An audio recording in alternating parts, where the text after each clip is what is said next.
Well, the Nest Cam showing you 111, but National Weather Service reporting 112 as we set those record temperatures today. Again, we see that quick cool down as soon as the sun gets done screaming at us, while we see Venus and Mercury really starting to poke their head out there. And that's always because you're going to be able to turn west and you're going to be able to see them. But we are looking at those temperatures right now across the Concho Valley as things start to cool off with the sun finally giving us a break. Everyone hanging out in those 90s. A lot slower of a cool down just because we didn't see a lot of severe weather. We kept our eyes on it all day to see if it would develop along those mountains as it made its way in from the west, and today was a lot more quiet because we're watching this high pressure system really start to settle in for the next couple days. And as we get closer to the end of June already, we're going to start seeing those storms develop for July. You'll see this high pressure really start to build over to the east.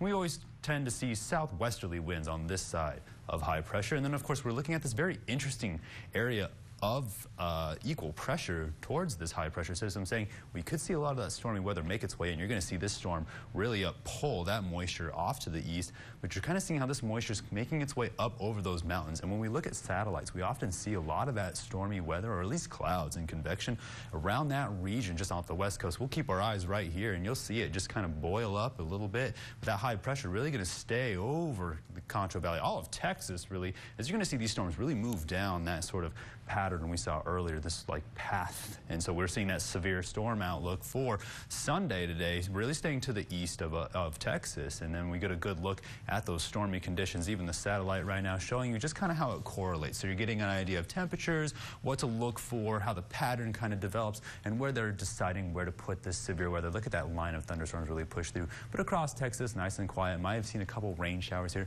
Definitely tried in some areas off to the west near Ozona.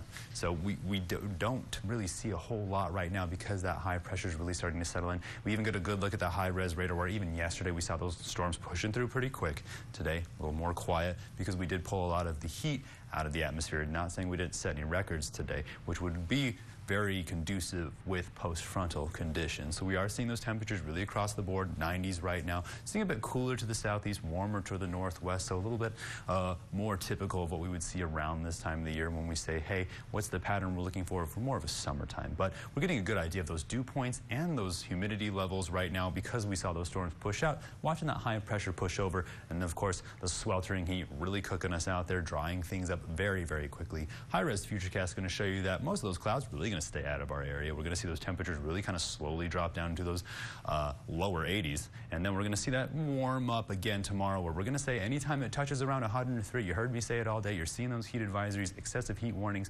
But do we see enough rain to turn off the burn ban? I don't think so, not enough right now. We're going to see those lows really drop down into those upper 70s again, and then we are going to rule out those thunderstorms, and we're never going to completely say that there's not an opportunity to see some flash flooding once those temperatures start to reach that. But tomorrow could be looking at another record.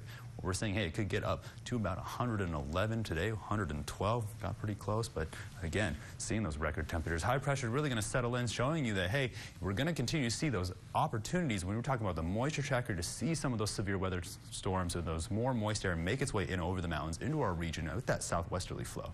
And that'll take us into the last week of June. And by the time we get to July, we're watching it really cool down, keeping those lower temperatures a little bit more near average. Could see a lot of increased winds and a lot more severe weather towards that first week of July. But hey, you know, stick around. You're watching KSAN Weekend News at 10. We'll be right back.